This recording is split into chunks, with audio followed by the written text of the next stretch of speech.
I'm gonna show you how to make aquarium backgrounds for your fish tank.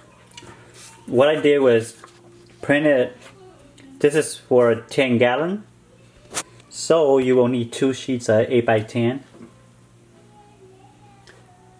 paper. I printed 2 sheets.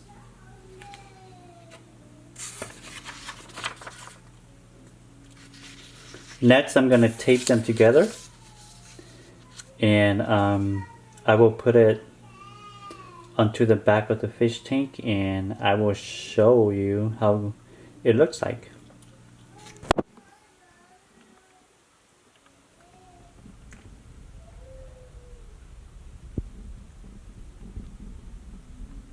And it only cost me, what, 10 cents? As you can see, the background will blend in nicely together when you put the pages together.